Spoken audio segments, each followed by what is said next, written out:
Despite the long-held belief that the underdogs are the way to go in the NFL, I'm here to tell you the Pups continue to underperform in the pros. 36 games under 500 the past two seasons combined.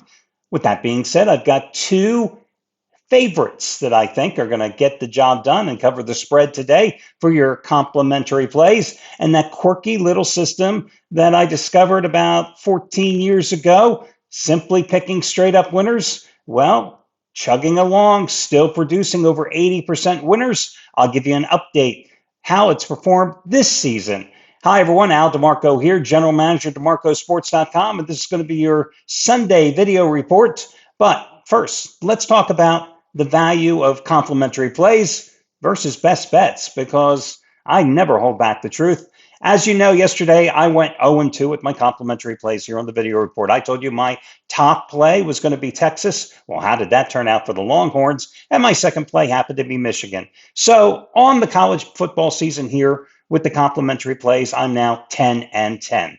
10-10 with the plays I'm giving away. 10-10 with the plays I call the best of the worst. For one reason or another, they simply had warts, and I eliminated them from being my best bet over at DeMarcoSports.com. Well, how have I done over at DeMarcoSports.com? Well, how easy was yesterday's best bet on Memphis, a team that is now 6-0 straight up and against the spread on the season. I called it my 28-point blowout of the year. And Memphis, a 21-point favorite, won by 38 over Tulsa. And on the season, with my Saturday best bets, this is on the season, I am now 6-1-1. And every single one of those best bet winners have been double-digit blowouts. And over the past 2 years on Saturdays, those Saturday best bets are now 17-6-1. And there's nothing better than winning your Saturday best bets, because that sets the table for the rest of the weekend, meaning Sunday and Monday as well. And the bottom line is this. The paying customers, no offense to the guys, you're watching the video reports. I've got hundreds and hundreds of people that are paying good money for me to make them money with the premium plays over at DeMarcoSports.com. And still here on the video report, well, even despite going 0-2 yesterday, I'm still 71-43 over the past 11 months with the plays that I'm giving away. 71-43. Can't win them all. That's just how the cookie crumbles sometimes. So, yes, I lost with Texas and Michigan yesterday. But again, I will have to say this, I will gladly go 0-2 with the complimentary plays rather than be that guy who after the fact says, oh, I keyed the wrong play with my complimentary play and I lost my best bet. No, this business is all about winning your best bet, guys, because that's the play I'm playing. That's the play that the guys that are paying money, the guys that I have to cater to, that is winning. So, you know, that's how, again, the cookie crumbles. So that puts me in position today for a top-rated 15-time football winner, number 34 out of 50, college and pro combined, and 5 out of 6 in the NFL. It's my 2-touchdown mismatch of the week, and just like Memphis yesterday, it's going to be the half-price play of the day over at DeMarcoSports.com using coupon code HALF, HALF, as I continue to show you that you don't have to spend big money to make good money. I've been doing that and following that principle since I created the site some 24 years ago. And I'm going to continue doing that until I call it quits at the Super Bowl in February. But of course, the key principle here is that if you've never been a customer over at DeMarcoSports.com, you see at the bottom of the screen, you can take advantage of the free 2-day all access pass, which gives you the ability to get my best bet today and all the plays of all the handicappers for free. For 2 days. You can pick the days. For example, today, the All Access Pass costs $109. You can get today's plays and maybe tomorrow's plays. Your choice. You pick the days. All the plays of all the handicappers for free with no strings attached. Free really does mean free, which is really free as a concept in this sports handicapping business, I got to tell you, which has a, well, it has a bad name. because of all the guys from with the thick New York accents from years ago that you probably woke up on Saturday mornings, turned on your TV, and those guys are yelling from the rooftops, absolutely free, absolutely free. Yeah, nothing was absolutely free. Absolutely free used to come out with a price tag attached to it for thousands of dollars, but this truly is free. The 2-day free all access pass, check it out over at DeMarcosports.com. And as usual, if you have any questions, you can always contact customer service as well. FYI, Saturday, I, by the way, also swept the board because on Friday, I had also pre-released my best bet in baseball yesterday, my top dog, which happened to be the Brewers on the run line plus $1.40. They cashed in 9-3 over the Cubs. So the reality is this: I'm 14-4-1 over the past 19 days with my baseball and football plays combined. So let me talk quickly about that little quirky system that I've come up with. Listen, and it's really simple. Of course, if it was that easy picking straight up winners, it would be even better for us all. But the straight up winners continue to deliver. Last year, if you could simply pick the straight up winners of the games, and this is through the first 18 weeks of the 17 weeks of the season. I never use week number 18 because that week is basically like exhibition play because so many teams are already eliminated or they have the playoff seedings already set and they don't really put an emphasis of playing week number 18. But through weeks number 1 through 17, the straight up winners cashed in against the spread at an 83.7% clip, nearly 84% winners. Again, if I come to you and you'll see all these YouTube videos about these guys, oh, I've come up with a system that cashes in at 85%, blah, blah, blah. Most of it's all BS, okay? But again, if you could simply pick the straight up winners, which is not the easiest thing to do, okay? Otherwise, we'd all be multi-billionaires. They cashed in an 84% clip last year. Now, generally, what happens is around week number 12 or 13 is when that trend starts to take a little bit of a dive and you'll end up at around 77%. But last year was an exception where it just kept hammering away right through the end of the season.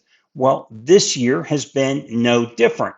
Through the first 4 weeks of the season, that trend is tracking at an 82.5% clip. But what I alluded to at the outset of this video is that the dogs, which you will find guys who, matter of fact, I just saw a couple of YouTube videos where guys were once again praising how dogs were the way to go. And listen, every single card you will find a couple of dogs that come through. But the guys that always claim that you bet the dogs, bet the dogs, bet the dogs. Yeah, a lot of dogs have fleas and should never be scratched. The reality is that dogs last year for the entirety of the season finished 29 games under 500.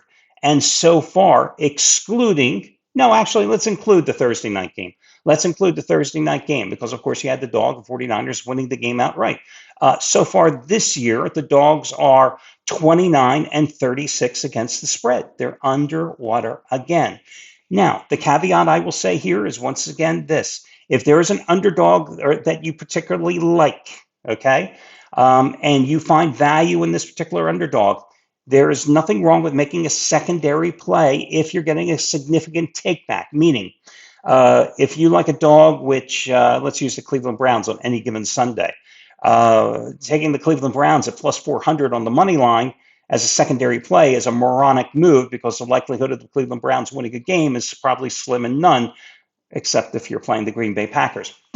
But if there's a particular dog which is getting a significant take back price, and I'm talking about 130, 135 or more, and you think that dog might win the game outright, well, then making a second smaller wager, it might be worth an investment opportunity because you will find in that sometimes on about a 35%, 40% basis that dog does in fact win outright. If you go to DeMarcosports.com and you go to the free pick section and hit the drop-down menu and go to Pro Football, you'll see an extensive breakdown of last season and this season of what I'm talking about. So last year, if you look at how the underdogs did, and again, as I told you, they did not perform well in terms of the overall season as they finished 29 games under 500, but 111 dogs did cover the spread.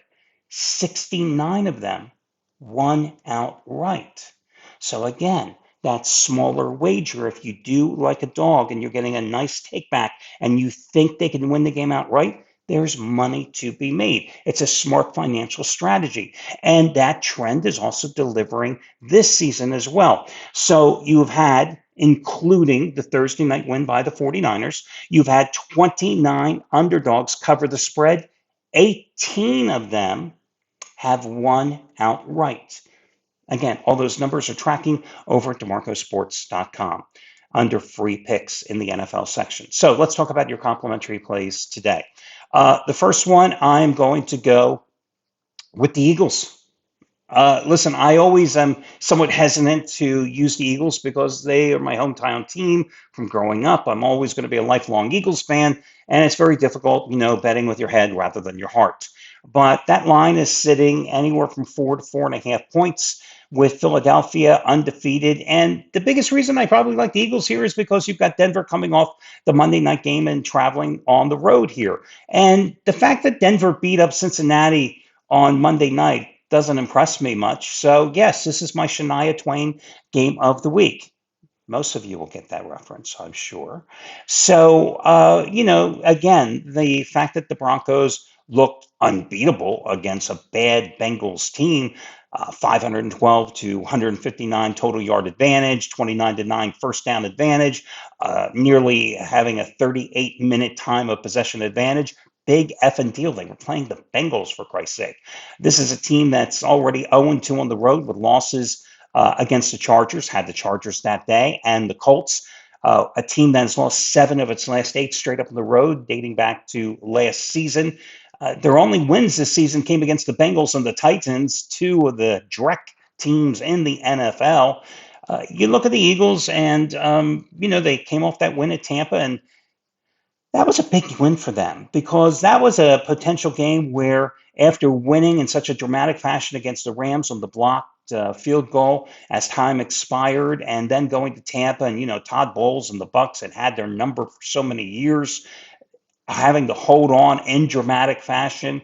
Now they come back home, they're undefeated, and I'm expecting to see the Eagles get their passing game untracked here today. Because after A.J. Brown and the hullabaloo with that cryptic tweet, same thing happened in last year where, the Eagles, Brown wasn't happy with the ball not coming in direction. And then magically, suddenly the ball started coming in Brown's direction.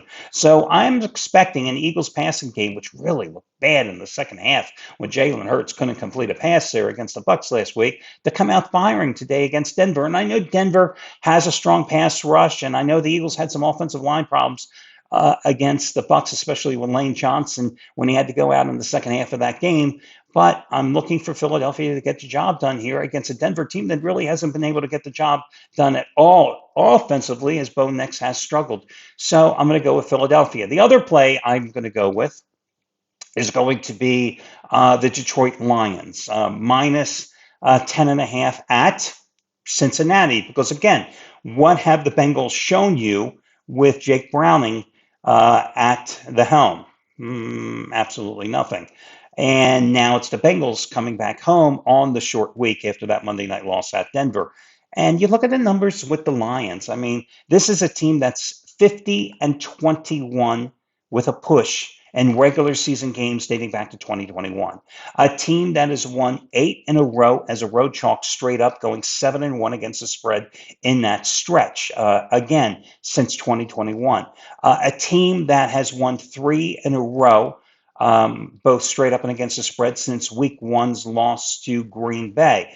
And look at what the offense has done in that stretch. 52-21 at home against Chicago, 38-30 at Baltimore. And in a game where the offense, or in a game, I should say, where you could have expected a letdown, coming off the big win at Baltimore, which was a Monday night game, last Sunday at home, I used the Lions as my 15-time best bet. I wasn't worried that they were taking on the number 1 defense with the Browns. Was it somewhat of a sluggish first half? Yeah, but they still won and covered easily in a 34-10 rout of a bad Cleveland team. Well, now they're taking on perhaps an just as equally bad Cincinnati team. So again, I have no qualms with laying the double digits with Detroit. Of the two plays, I have to say Detroit would edge out Philadelphia as the better of the two today. So again, I'm going to go with the Lions as the top of the two complementary plays. So anyway, that's your Sunday deal. I wish you well, guys, and talk to you again next weekend. Good luck, everybody.